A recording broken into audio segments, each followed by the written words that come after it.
First of all, what was your reaction to this interview with an NHS doctor last night on this show? Well, let me first of all say that it's necessary to clear quite a lot of things up, because we've heard quite a lot of hogwash in the last few minutes. Firstly, your guest last night is a member of an extremist organisation, Hizb ut-Tahrir, which is banned in many countries, including in European countries, and it's also banned in many Muslim countries. It's in Muslim countries as well as in... do you know...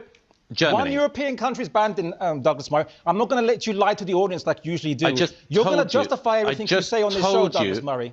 Right? So please, give me one country. Germany. It's not banned in Germany. I just said it's not banned in Germany. You're not listening. You're not listening.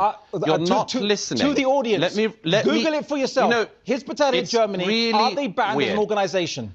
Is this Mr. Al-Andalusi? Can I just check? Because I can't see you. It is, yeah. Is that him? Yeah. Okay. This is a guy, he's of no significance, but he's a guy who I have seen in studios for years, spouting extreme Islamist rhetoric.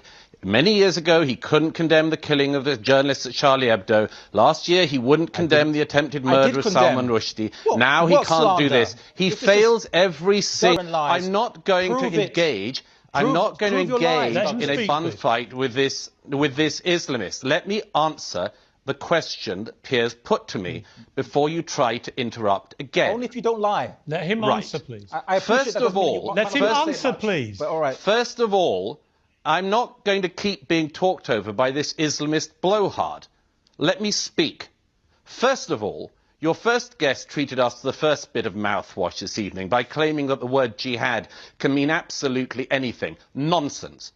When a big bearded member of Hizb ut-Tahrir calls for jihad on the streets of London, then they are not calling for an interpersonal struggle with the nature of the divine.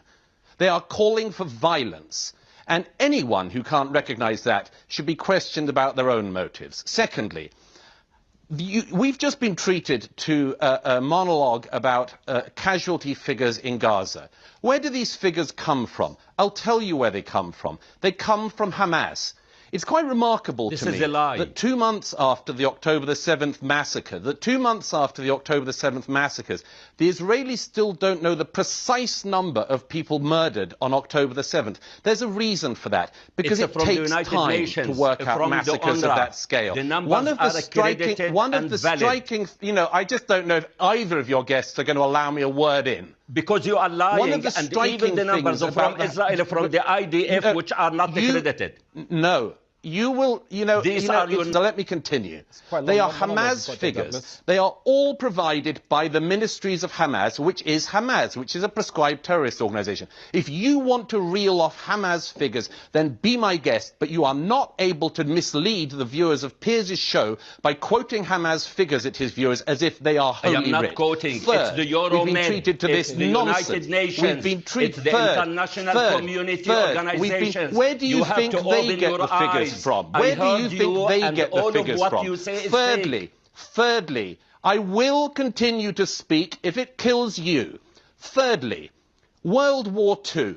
It is nonsense that what has been happening in Gaza has, as you said in this endless list of fallacies, that there has been more bombing in Gaza, more deaths and destruction in Gaza than during World War II. Do you know anything about World War II? Almost, do you know anything about World War II? In Dresden alone, take one German city. The destruction was on a scale totally dissimilar to what has been happening in Gaza. I'm taking London. Very interested.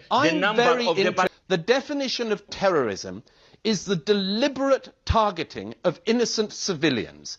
That is what Hamas specializes in. That is what Hamas did on October the 7th. And that's what is happening in Gaza also. Is what Israel is doing terrorism? No, for the following reason. And again, you can lie about this if you want, but do not expect not to be challenged about it. What the IDF is doing is the same manner of war as the British Army, the American Army, and all other armies in the civilized world. They target terrorists like Hamas, and there are civilian casualties. Yes, there are. But it is not the aim of the IDF any more than it is of the British or American armies to target civilians. And anyone who pretends otherwise is lying to the public watching.